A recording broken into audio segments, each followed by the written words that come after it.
Hi there, Dr. Gary here on the road. Actually, we're on a cruise in Nassau.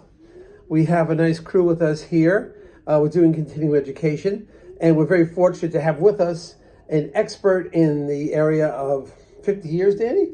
50 years. Woo! 50 years in the area of building a dental office, dental repair, dental equipment. Danny knows everything about everything. It's just about any dental equipment he knows. And he's been very helpful to me. We worked together for several years, and Danny's still at it. So we asked him to come along with us, and we shared a lot of information.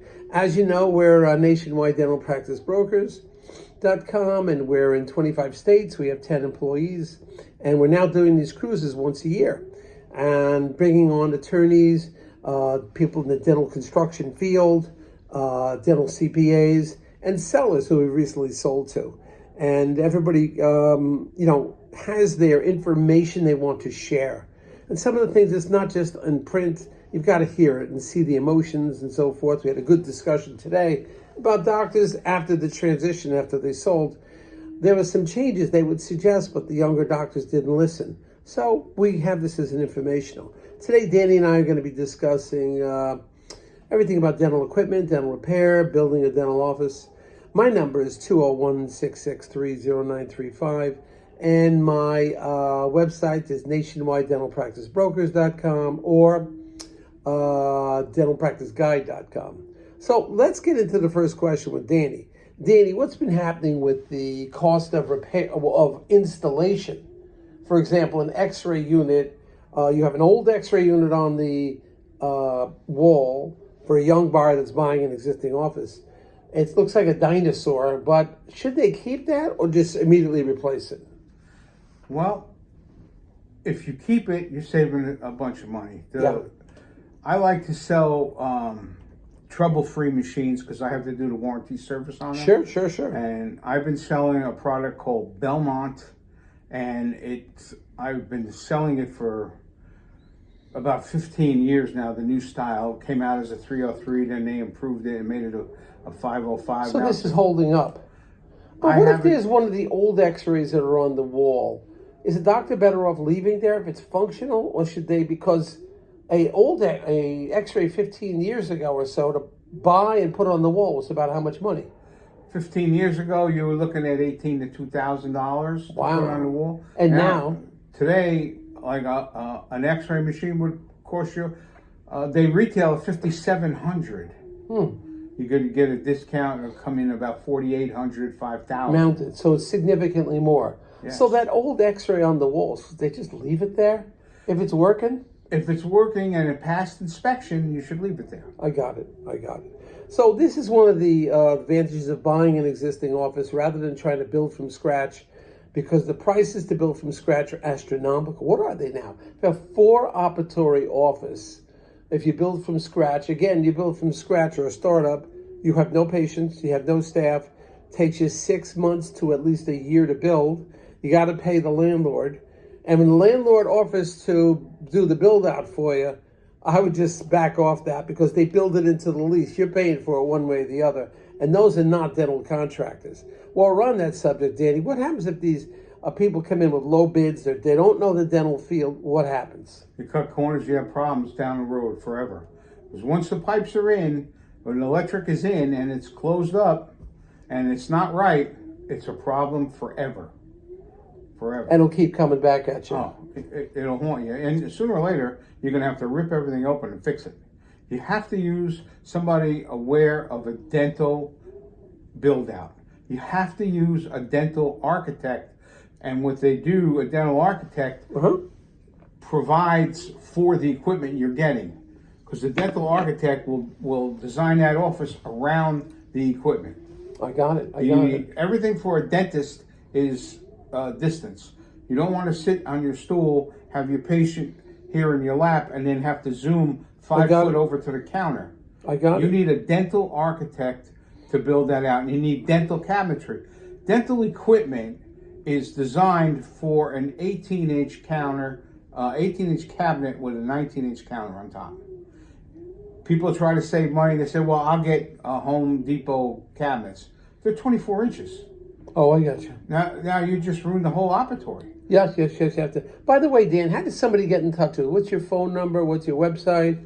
My phone number is 201-294-4193. And you're in New Jersey. You work Yes, pretty North much Jersey. in New Jersey. Yeah, North Jersey. I'm in North Jersey. But if somebody wanted to, in California, wanted to do at least a consultation with you, since you have such knowledge of dental, they could arrange something like that too. Sure. Over the phone, we yeah. have like a fee. I guess Zoom, you charge. Zoom meeting. Okay, sure. I think that's great. And do you have a website, or you don't need one? No, I don't use a website. I have clientele that know how to reach me. So you don't have to advertise I don't all these years, advertise. and you I could do- work I every do day not. if you want. I can work 7 days a week, Woo, 24/7. my God. I have a very loyal following, and all my business is word of mouth. That's fantastic. What about this newer equipment that's coming in from overseas that is significantly cheaper than some of the American made? What cautions do we have to have with those things? We have to be aware Well, of. if you're buying a metric made unit, a unit that has metric tubings, Metric compared to standard, you mean? yeah, Okay. to SAA. If you have metric tubings, they're not the same as SAA tubings, as what's made in America. You can't really put a tubing on a barb. It's difficult. And if you break a barb, What do you mean by a barb? You mean an insert Yeah, it's a little fitting, and the tubing would go up over the top of it, male, female type Right. thing. I got you. Metric tubings are usually a little larger. Okay, I got And you. they don't. So this is some of the problems with the foreign imports that Right. came in with the low budget.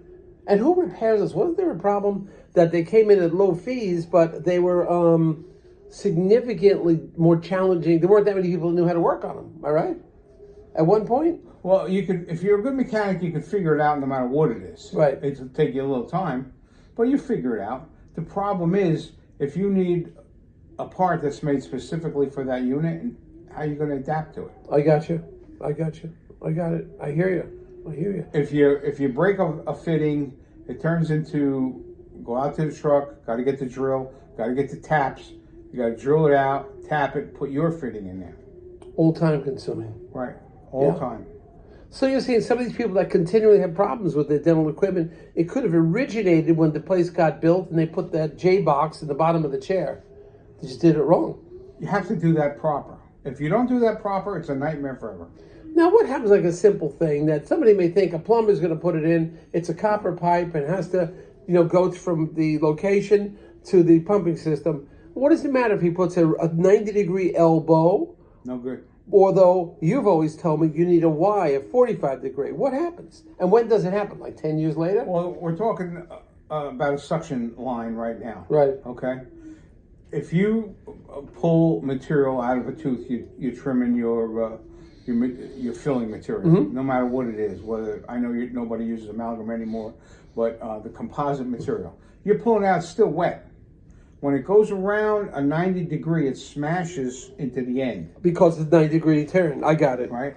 So if a plumber Compared to having a 45-degree angle. 245s to make a 90. Oh, I got you. So it sweeps. So it around. sweeps. I hear you. Now, the other thing with vacuum that people don't understand is vacuum engineering. Now years ago, there was a fella, John Coffey, and he had a layout. But just getting back to that, so a plumber could take a shortcut, because he's not a dental plumber, make the 90-degree. You will know it for 8 years. You will know it for a while. The other thing is what they do. So therefore, you're saying put the Y 45 degrees in, and you're good for a lifetime.